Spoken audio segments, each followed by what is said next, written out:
Okay, thank you everybody for attending today. This webinar is going to be on essential HR policies and documents. My name is Avril Atkins and I'm the Voluntary and Community Sector Development Lead for Dorset, and I'll be delivering today's session. We've got a lot to get through, so as Chris mentioned earlier, if we can keep any questions to the end, I have actually allowed a little bit of time for that, so I'll answer as many as possible at the very end. And there's no need to take any notes, because what Chris does is he always emails all the notes and the slides around so you can refer back to them. And we're also recording it, as we discussed earlier. So this is me, and these are the links if you want to get hold of me. The first thing I was going to say is, can we have a quick show of hands of how many people already are aware of CAN membership, and if you're a member of CAN? Okay, so I can see a good few there. I'll just quickly whiz through this, just for those who aren't aware. We've got a membership at CAN. It's completely free, and it's available to any of the VCS organisations that have been constituted. And membership gives you access to our membership zone, and there you'll find a wide range of advice, guidance, templates and documents. When you join as a member, this entitles you to unlimited one-to-one support from myself in Dorset, or from Steve Place, who I think most people know because he's been around for such a long time in BCP. And if you're not a member, then you actually are restricted to 5 hours. So it's well worth joining, simply to get the unlimited support and advice and guidance. We can also help you with funding. And when you become a member, you get weekly newsletters containing information about the sector, also legal updates, which ensures that you remain legally compliant. And you also hear about our future events, webinars, training and meet the funder opportunities. If you work in the BCP area, if you contact our Enable team, they can help you with anything to do with volunteering in respect of advice, support and advertising any volunteer roles. And if you operate within the Dorset area, contact me, and I work in collaboration with the Volunteer Centre Dorset, and they can offer you a very similar service there. So to join CAN as a member, just go to our website and select the Join Us in the drop-down menu, and it's literally a 5-minute application. Just put in your name, address, who you are, etc., and it whizzes off to our membership team, who check the details out and send you back a link so that you can access our membership zone. So moving on, today's session, I'm going to provide a quick overview here of the types of HR policies and documents you need to put in place for employees. I'll touch on other categories of people as well that might work within your charity. And also, when I was designing this webinar, I thought, I know it says HR policies and procedures, but there's certain policies which we all have to have in place regardless. So I've decided to include those in as well, so they don't get overlooked by anybody. But in terms of an overview, I'll be covering why we have policies and procedural documents and how they differ. Then I'll be looking at overarching statutory policies and documents that the employment law determines you must have in place when employing people. Moving on to look at basic HR policies and procedural documents from an employment life cycle perspective. So that will be looking at the very start, when you're looking to employ people, actually recruiting them, getting them on board, and then during their employment, and also what you need to have in place for the end of employment. Then I'll be moving on to briefly look at how the people in your organisation affect the type of policies and documents that you need. And then I'll look at organisational activities and how that actually impacts on your policy development. Finally, rounding up with an opportunity for some questions and answers, and I'll be providing a whole range of useful links that you can refer to when you're looking to some of this material that we've covered in more depth. So let's get started. So why do we have HR policies and procedures? Well, the CIPD defines policies as a written source of guidance on how a wide range of issues should be handled within an organisation. They include a description of the principles, rights and responsibilities for managers and employers. They play a key role in supporting fairness and consistency across an organisation, as well as potentially helping to protect the organisation against legal claims. So documents, procedures and processes, on the other hand, are the step-by-step instructions that specify what actions should be taken to deliver the policies. And they often take the form of instructions or standard forms. So what are the benefits of having good policies and procedures? Well, there's a number actually. They can speed the decision-making process. They protect your organisation's reputation and avoids any issues with employment tribunals in respect of adhering to the regulations, for example, when handling issues like disciplinaries and grievances. They set out the organisational approach that provides clarity for all involved. And according to the CIPD, it fosters a culture of fairness, trust and inclusion. But no matter how well any policies procedures are written, they're only as effective as the communication, implementation, especially by line managers, and that is very crucial to ensure their effectiveness. So from an HR perspective, and I used to work in HR, I'd often hear it said that our practices differ from what our organisational procedures are. And that should actually raise a red flag. If people tell you that what they're actually doing is different from what the procedures say they should be doing, you need to investigate that and ask yourself, why is it that they're doing something different to what we're saying they should be doing? There's lots of reasons why staff do that. But the big thing is that it's an organisational risk, particularly if it involves matters that could end up in a tribunal. So, because one of the first things that all tribunals ask is, have you followed your own policies and procedures? And if not, that can seriously contribute towards you losing a case. So you always need to act if you ever hear that said. So I always take the approach that I ask myself, why is it they're not following the policies? And sometimes it can be that the policies are too bureaucratic, they're not fit for purpose, and so the staff start to circumvent them. And then another thing is sometimes one person will start doing it different and everybody else starts to follow. But the third reason as well is the lack of managerial control. The managers aren't insistent that they follow the process. So that can also lead to people doing it differently to the way that your actual policy says you should be and your processes say that you should be. So when you identify something like that, I take the approach that you review it, you rectify it, then you re-communicate it to make it very clear to everybody how you want them to act in the future, and then you monitor it to make sure that approach is now being actually taken in the organisation. So moving on to overarching statutory policies. Most organisations develop HR policies and procedures when they start to employ staff, and that's because you're starting to write employment contracts which are governed by employment law. Not all policies and procedures apply to everyone in an organisation. There are, however, overarching ones that determine by a range of different laws. So I'll deal with these and those that everybody is expected to have first.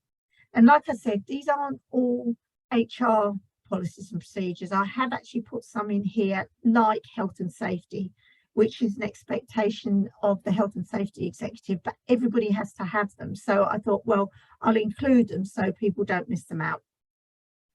So you're going to need to have an equality, diversity and inclusion statement. You're going to need to have something around health and safety, plus how you manage it within your organisation. And these are mandatory in all organisations, as is safeguarding, because the Charity Commission and funders expect you to have all of these.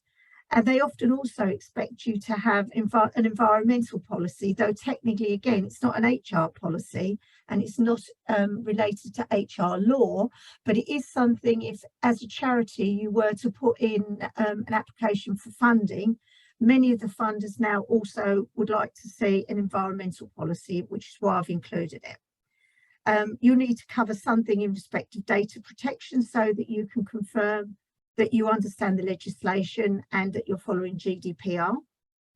You need to have something in respect of grievance policies and procedures for staff, and a complaints procedure process to deal with any complaints that are coming from volunteers, service users, other users or members. It's important that each different type of worker uses the correct policy. So, for example, your volunteers must always use the complaints procedure. They should never use the grievance procedure. That is specifically for employees, paid employees. And using the wrong procedure can sometimes suggest to people, such as a volunteer, that actually now they're a member of staff. And as such, in the eyes of the law, they will be entitled to protection from employment law. And this is why it's so very, very important that you have two separate handbooks, one for your staff, which is a staff handbook, and another one, which is a volunteers handbook. And that can avoid a lot of that grey area. You should never mix them up in one individual handbook. I'll touch on whistleblowing here, because you need a policy that flags up that you're aware that employees have the right in respect of whistleblowing, and that also that they have protected characteristics in respect of whistleblowing. And it's expected that all charities should have all these basic policies and procedures in place, regardless of size. It will alter depending on how large a charity you are, whether you just talk about it and then refer them to, say, YouGov.uk, because you're only offering, for example, something like statutory sick pay, and it's quite okay to do that.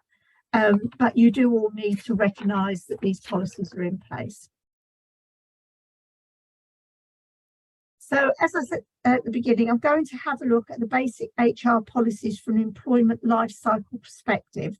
And it's difficult to identify a comprehensive list of policies that every employer should have, as needs vary widely between different organisations.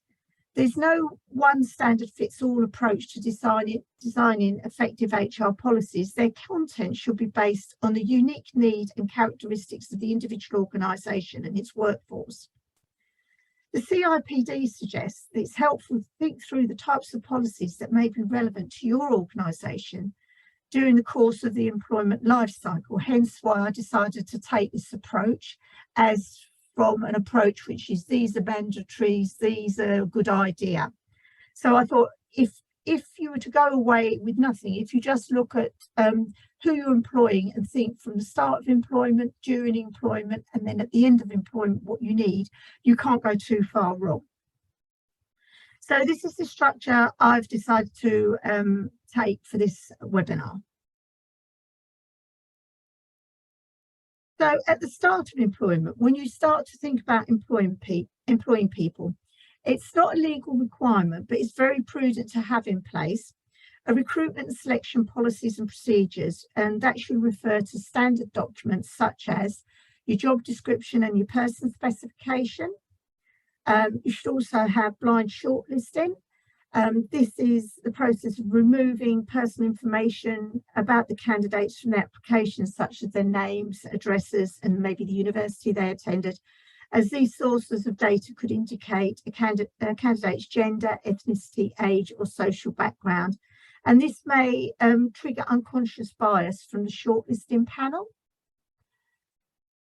You should also, applicants have the right to see your decision-making processes and can challenge at an employment tribunal and, you know, say that they think you've discriminated. So you do need to take care with these things, which is why when you're doing your shortlisting and your panel interviews, you should have set documents, have listed, graded selection processes. So you actually mark according to how they have met your criteria that you put out in your person specification. So for the same reasons, like I've said, you need to use scored panelled interviews with standardised questions drawn from the person specification. And always also check the candidate's right to work in the UK. You should never even interview somebody if they haven't produced that evidence. It's actually illegal to actually interview them. So always make sure that they've sent you that as documents either in advance of your interviews or that they actually bring them on. I usually recommend that they send them to you in advance and then if they bring them in on the day for you to check that the documents are legitimate. Provisional offers should also state that you're making the offer subject to satisfactory references and DBS checks. Subsequently, it's wise to have a policy that stipulates how you deal with the situation if any of these come back quite not how you expected.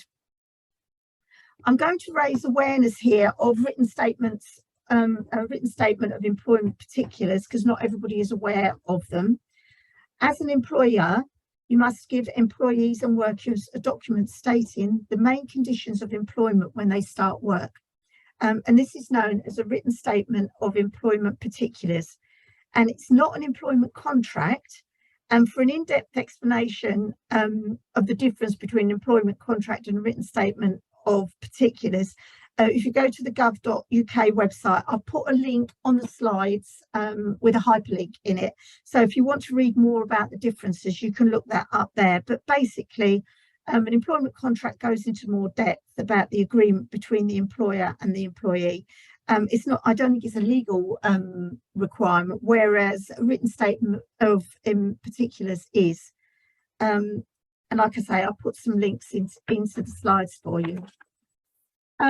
So a written statement is made up of a main document known as the principal statement, and then a wider written statement.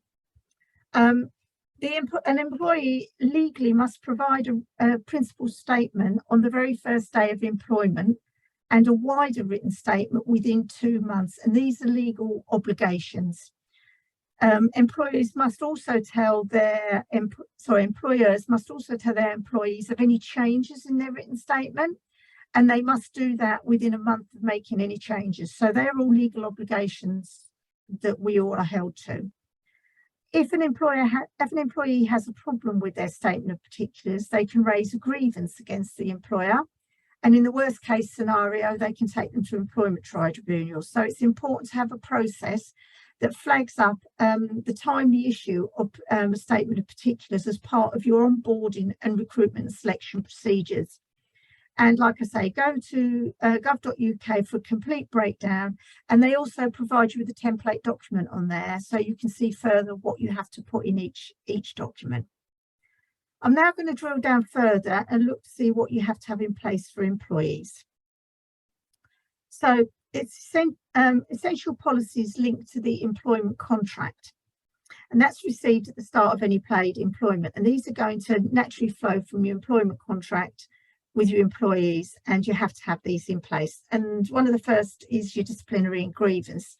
These are required to be included and referred to in your statement of employment particulars that you have with your employees. The disciplinary procedure will outline how you manage employees' misconduct and how you define the process. Your grievance policy will outline how you deal with complaints or grievances that your employees have around anything to do with their employment contract or the way they're being managed within the employment situation. And it should be noted at this point that volunteers are not paid employees and should never use the grievance process for this. It's for paid employees only. Volunteers who wish to make a complaint about issues that are occurring whilst they're volunteering need to refer to the volunteer complaints procedure, which should be in the volunteers handbook. Moving on to the employee privacy notice. As a result of the 2018 GDP legislation, you can no longer request for an employment contract to ask for consent from the employees to process their personal data. You still see that a lot in people's documentation, and you've got to make sure it's not there. You can't request it, and there's a very legitimate reason why you can't request it in the legislation, because in the terms of data protection, there's not an equal power between the employer and the employee, and therefore it's not seen as a reasonable request to ask for that consent. So instead, you need to ask for another legal reason. If anybody's ever really drilled down into GDPR, which I have done, it's a nightmare, but there is set legal reasons as to why you can process data, and you have to follow one of them. And the way to cover this off in your privacy notice is you say in your privacy notice that you're going to collect their personal data, why you're going to collect it, what legal reason you have to collect it, and that has to be one of the legal stipulations within GDPR, and remind the employees of their rights under data protection legislation. And finally, don't forget pensions. There's a wide range of different pensions depending on a whole range of issues. Everybody seems to think everybody goes actually automatically into auto enrolment, and it doesn't actually quite work like that.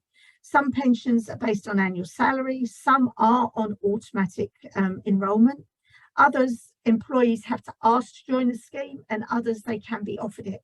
So it's always best to check the legislation with a pension professional in respect of what type of pension you're going to be providing. So moving on to our next slide. Here we'll be looking at during employment, and some of these, such as sick leave and pay arrangements, will actually be included in your documents that you give out when you initially first employ someone, in the terms and conditions, etc. But I've put them in here because they get covered more during employment, because this is when they're going to really use them. So with the exception of the right to request flexible working, some other policies I'm referring to in this are in the statements of particulars, and they're listed here. So sometimes if you're a small organisation, it's sufficient to just outline these in the new employment contract. You don't need to have a full-blown policy. You can just refer them, like I said before, to gov.uk if you're just giving like standard sick leave. You're not giving any enhancement to basic sick leave. But in other situations, you might probably want to have a policy as a standalone one from the employment contract. So let's have a look at annual leave entitlement. When advising about annual leave entitlement, it's not okay just to put down you've got X amount of days or hours. You must show and explain in sufficient detail so that the employee can understand how their annual leave was calculated. Also, it must be clear as well what they can carry over and any notification processes they have to comply with when booking annual leave off. Like, you might want them to give you at least a couple of weeks notice so you can organise some cover. In respect of hours, you need to include these in the statement in particular, and it's expected that you include the hours, the work breaks, and how your overtime is dealt with. There's not any statutory rights surrounding the various types of leave. Sorry, there is statutory rights surrounding various types of leave, and leave must be referred to at the start of employment in the employment contract, but it's used during employment. So again, we're looking at sick leave and pay arrangements, and you need a policy to cover that. Specify when sick, how you want to be notified. So that's within what time frame, maybe an hour before they start work. You may also put in that they actually have to speak to you themselves. It's not okay just to send a text. They actually have to either pick up the phone and give you a call, but you have to speak to them. This is so that you can have that two-way communication. You also need to outlay their eligibility for sick leave and pay, and whether that's going to be statutory sick pay. And that's a case where you can just say that you'll be given a statutory sick pay, and you can put in a link and refer them to gov.uk website. Or if you're giving enhanced occupational sick pay, you need to say what that is as well. Parental leave and pay. Employees have a right to a number of family-friendly types of leave under legislation, such as maternity leave and pay, paternity, adoption, shared parental leave, unpaid parental leave, parental bereavement leave. So there's a wide range of different types of leave and pay that you need to cover off. If you're a really small charity, again, I keep reiterating that you don't need to have in-depth policies about everything. You just flag to your organisation that you're aware that employees have these rights, and sign them to the relevant website.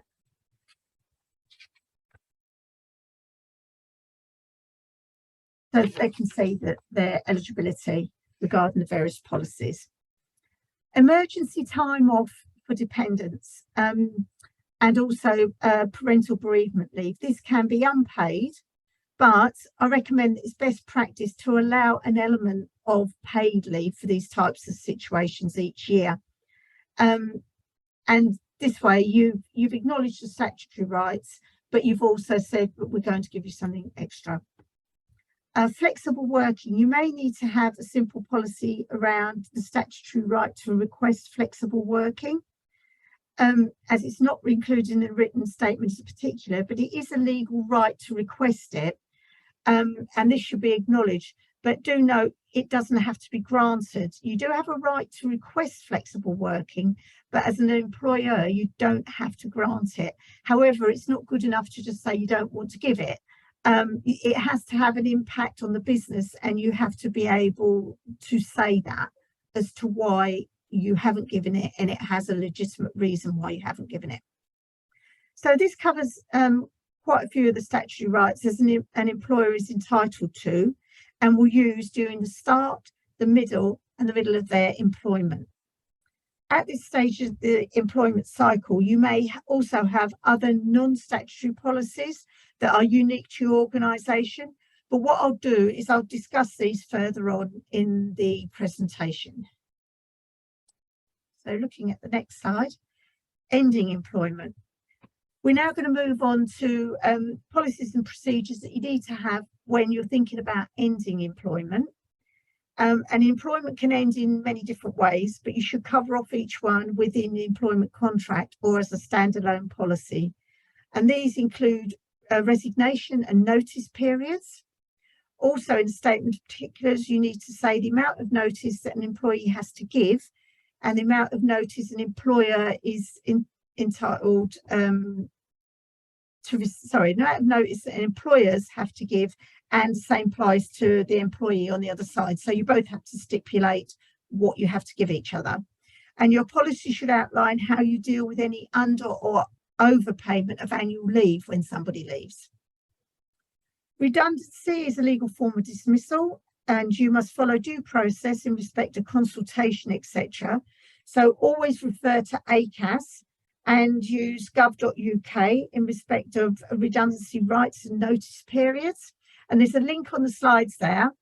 And you should always, if you ever think you're going to be in that position before you even do anything at all, consult with ACAS and look at gov.uk. Dismissal, again, it's important that you follow the ACAS code of practice for disciplinaries that demonstrate you followed a fair and reasonable process, and this should be written into your disciplinary processes and procedures. So now we're going to have a look at other policies. So I've included some further information here about other policies, and you don't necessarily, again, I keep reiterating this, need to have everything in detail. They don't need to be huge. You just need to make sure, do we need them? Have we got them? Have we sort of covered them? So it doesn't have to be too bureaucratic. As I discussed earlier, you need to refer to your sickness absence policy and statement of particulars, and you need some form of policy and procedure about how you're going to manage sickness absence, both in terms of long-term absence and short-term absence. So how you're going to measure that, also how you're going to deal with it, how often you will meet those people, because initially people start off on short-term absence and then it will roll into longer term absence. So to ensure you're treating everybody fair and equally, and you can demonstrate that, you need to say that in your policy, how you're going to measure it, at what point you're going to have meetings with them, etc., etc.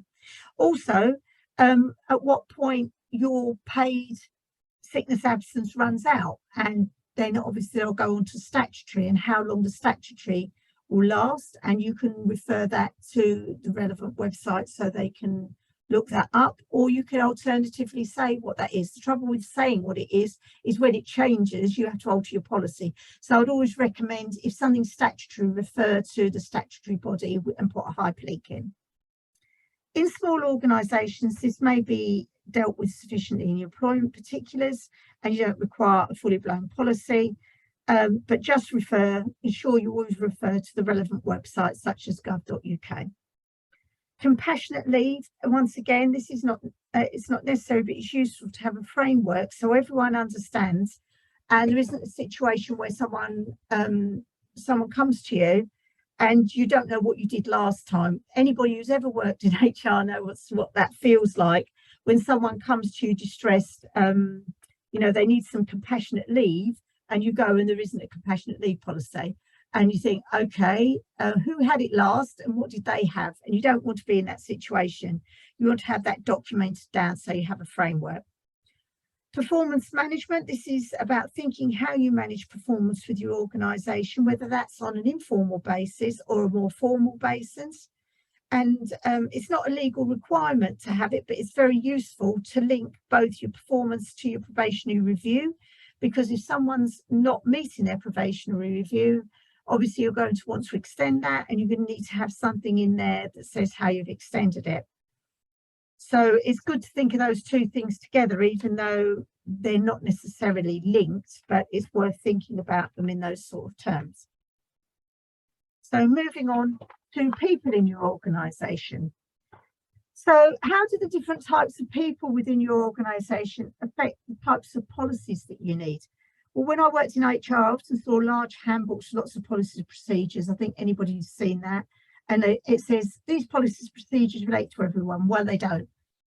Basically, a staff handbook applies to staff. That's paid employees, but it's not contracted workers. It's not volunteers. It's not members, and it's not trustees. And for example, if your volunteers want to make a complaint, like I said before, they need to go to the volunteer handbook and use grievance procedure. And this is why you need the two handbooks. And the distinction between what volunteers and staff must be very clear in respect to terminology and the policies that you use, because if you muddy the water, it can affect how people think of their status with you. And they must be kept very separate in separate handbooks. Don't blur the boundaries. It really is. It really doesn't help. Like I say, it can lead to claims that volunteers thought they were employees, and hence they think they've got employment rights. As we've mentioned before, employee privacy notices, they must be specifically for your employees and not adapted versions for donors. So take care with that one. Another thing is to flag up seasonal or casual staff. There'll be some form of worker. Now, the way to think about it is if somebody has a contract with you, then they're covered by employment law. If they don't, then they're not. So think about your policies in that sort of approach. Also think of the type of, working relationships you have with you. That really helps you sort of think about what type of policies should apply to that particular individual. Moving on, activities and how activities impact on policy development, or how the nature of your services impact. Before COVID, I think we all used to go, most of us used to go into the office or go into a workplace. Well, now post-COVID, it's quite normal for people to do some form of hybrid working, which is a great thing actually for most organisations. It's sort of pushed their boundaries, and it's actually working a lot better for many organisations. So most people now experienced an element of home working, and for many it's become the norm. So it's really important to have a home working policy because a lot more people are asking for it. Now within that, you should outline health and safety aspects of working in your own home. So you should include something like a risk assessment and workstations, setting up your workstation, etc. Because if accidents or injuries occur at home, you'll be asked, did you have that? Also, you need something in your policy about how you deal with insurance, expenses, data protection and data security, and all of these should be covered off in your home working policy. All organisations should have a safeguarding policy, and how you write this depends on who you're working with. If you're working with, if you're not having any face-to-face contact, it will be very different from an organisation that's working with, say, both vulnerable adults and children. If that's the case, then you really do need to have like a bib and braces approach to it. So it matters very much on what you're delivering. And if you were working face to face with vulnerable children, and also if you're working with adults, you need to cover that in more depth. Can have templates for this, but you will always need to amend them for yourselves, and that's very important. But you can also refer to organisations like the NSPCC and gov.uk for charities and trustees, and also the Anne Craft Trust, as they have some really great information there in respect of safeguarding. And you can also take a free safeguarding assessment. I think that's on the Anne Craft Trust one I saw. So another consideration is if the organisation is very heavily value based. So if it's an organisation that did something like worked in the care sector, then you'd need to practice what you preach, and maybe look after, make sure that you had really good policies around caring for your employees, so you're actually reflecting the values that your organisation has. So all of these type of things could be reflected in your policies and procedures by offering them something like enhanced flexible working arrangements or extra time for caring for loved ones. So here on the next slide, I've got some further useful links. We can't cover everything in an hour. It has gone amazingly fast. I can't believe that it's now 10 to 12. And I hope I haven't rattled through that too fast for everybody. But I've tried to cover as much as I possibly can in an hour. I'm going to signpost you to some really useful links outside of this webinar. And Chris will circulate them when he circulates the slides. The two key ones, as always, is ACAS. Can't go wrong with that. Also, gov.uk is another one you can't go wrong with. A good one is the CIPD. They have got a huge amount of information on their websites. And although it is preliminary for like HR professionals, you can go in as a layman, so to speak, and you can download a lot of information from there. And also we have our membership zone, don't forget. So I saw quite a lot of people put their hands up for that. And I know that Steve Place has been putting as much as he possibly can onto our membership zone so that people can actually go on there and download them themselves. So yes, I think that's basically covered everything. If you need any further information, then come to me if you operate within Dorset, and if you operate within the BCP area, get in contact with Steve Place. Thank you for taking the time to listen to this presentation, and I'll put some links up here how you can stay in contact with us, either by telephone or by email at hello@can100.org. Also, we've got our Twitter account and our Facebook account and our website. So I think that has covered in a whistle-stop webinar the key things. There is more policies and procedures that you may want to think of having outside of the ones that I've mentioned, but those are the key ones. I think something that I didn't include on the webinar was the code of conduct that you should have in all organisations, so that people get an idea. And often a lot of organisations like to have a training and development and a bullying harassment policy, and something surrounding drugs and alcohol and social media is quite popular. But I think that's basically covered all our major ones. So I don't know if Chris is back in. I don't know if he can hear us or not. I'll give him a quick call and he can turn off